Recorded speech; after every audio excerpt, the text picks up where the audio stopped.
What is the first image in your head when you think of a criminal gang member? Now for me, there's two very popular kinds of images that crop up.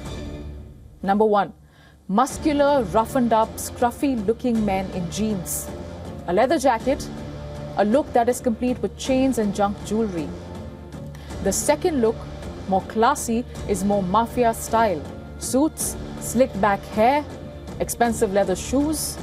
But would you ever imagine a teenage girl wearing regular jeans and a sweatshirt as a hit woman? Well, even Sweden's authorities did not see this coming.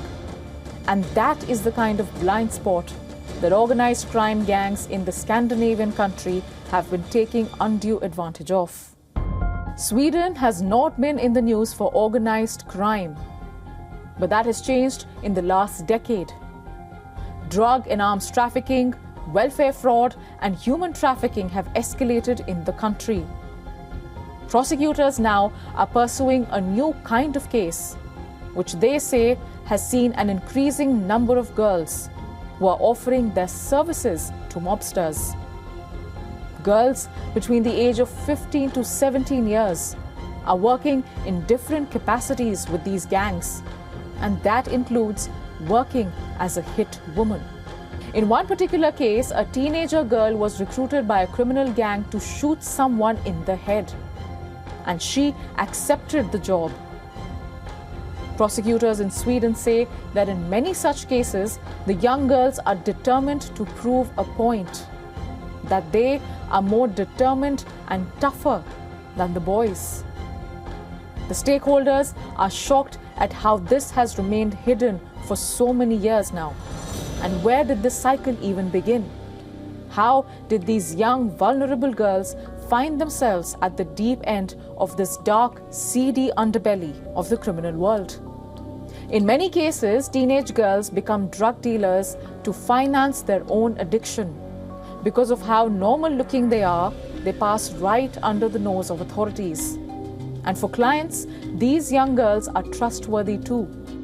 Organized crime gangs caught on this observation fast and have since developed hundreds of teenage girl nexus, some willingly, but some who find themselves coerced to enter this bottomless pit.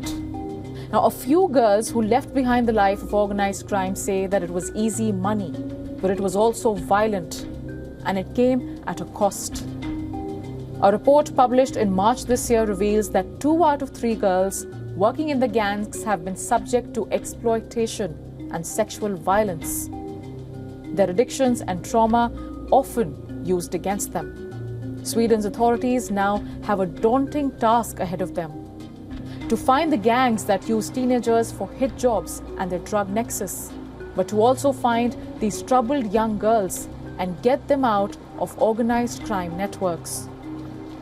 More fundamentally, it is important to get to the root cause of the issue, the reason why teenage girls are willingly entering into dangerous circles.